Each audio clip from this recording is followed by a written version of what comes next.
गांधड़ी खाड़ कोई पिलो निंगे जुड़ी जो खसीने हाड़ बुहावा आचा निंगे जुड़ी जो खसीने हाड़ बुहावा चा बाल धीरे रे हाय किया बुहा बाचा मिया बेदा का दी किया बुहा बाचा मिया बेदा का दी गांधड़ी खाड़ बुहावा आचा गांधड़ी खाड़ बुहावा चा बाल धीरे हरे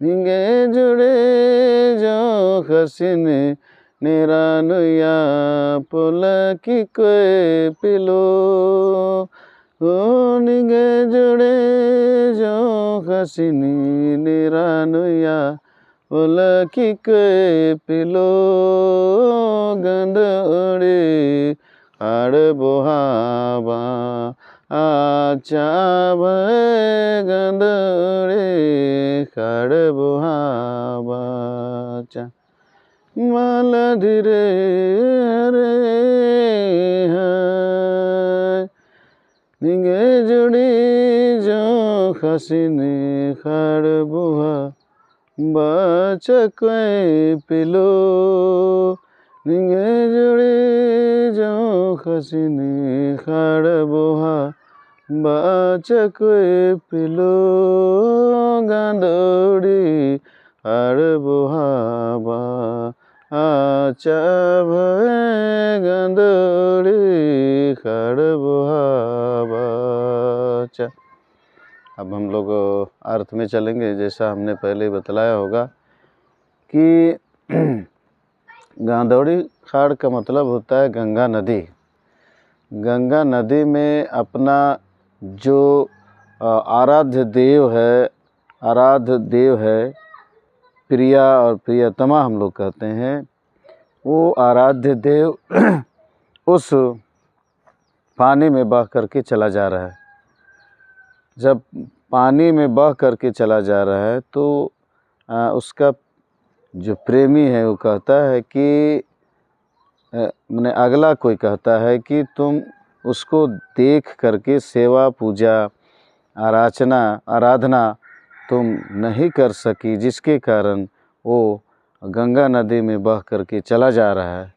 तो इसके लिए उन्होंने ऐसा कहा गया। फिर आगे कहता है कि तुम उसको देखने सेवा करने नहीं सके, इसलिए वो जा रहा है। और जब जा रहा है तो जब वो नदी की धार के नीचे की ओर बह रहा है तो तुम ऊपर की ओर खोजने जाती है तो वो नहीं मिल सकता है, क्योंकि समय रहते तुमने अपना जो कार्य था, अपना जो आराधना था, अपना जो आराध्य था, देखभाल करना था, सेवा ससुर करना था, उसको तुमने नहीं किया। और जब समय पार हो गया तब बह करके चला जा रहा है, उसको तुम खोजने जा रही है। वो भी नीचे जा रहा है, उसको ऊपर की ओर खोजने जा रही है।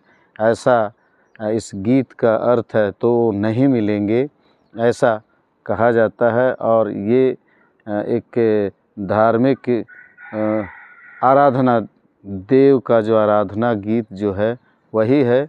और हमारे पूर्वज इस गीत को बड़ी अच्छी तरीके से, अच्छा ढंग से इसको गाया है। और कहा जाता है कि जब आराध्य हम नहीं कर सके, अपनी स्थिति के अनुसार से भी, हमारा कितना भी परिस्थिति अगर ख़राब हो, गलत हो, हमारी स्थिति बुरा हो, फिर भी हमको आराधना करना ही चाहिए अपना देव का। लेकिन हम आराधना नहीं करते हैं, हम इस संसार की भोग विलास में रहते हैं, भोग विलास में संलिप्त रहते हैं, और जिसके कारण हमको आराध्य देव को समय देने का मौका नहीं मिलता है और हम समय नहीं देते हैं, जिसके कारण आज हमारे बीच में कोई भी आराध्य देव नहीं रहा, चला गया। अब उसको बहुत दूर चला गया। अब उसको खोजने के लिए हमको बहुत सारा प्रयास करना होगा। ये सांसारिक माया है और माया हमको कहीं भी ले कर के गिरा सकता है, कहीं भी ले कर के पटक सकता है। हम माया से वशीभूत होकर के जी रहे हैं। हमारा जो आत्मा है, हमारा जो परमात्मा है, उससे हमारा परमात्मा का ही अंश है और वो अंश अविनाशी है। अविनाशी अंश जो है वो कहीं दूसरा का नहीं हो सकता है। जितना माया है उसको हम गलत सोचते हैं कि माया दूसरे व्यक्ति के द्वारा बनाया गया है, ऐसा सोचते हैं, लेकिन ऐसा कभी नहीं है। माया हमेशा ईश्वर का ही देन होता है। उन्होंने ही माया को ही रचा है। शुभ और अशुभ का जो रचना है उसको उन्होंने ही रचा है।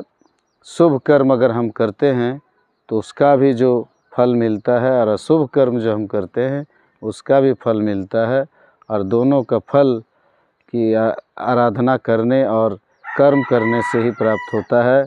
अब बात रही कि आराधना हम करते हैं, पूर्व जन्म में हमारा क्या था उसके हिसाब से हमारा ये शरीर बना है, और उस शरीर के आधार पर हम आगे चलते हैं। आज हम फिर इतना ही हमारा ये को ख़त्म करते हैं। नमस्कार, जय जय।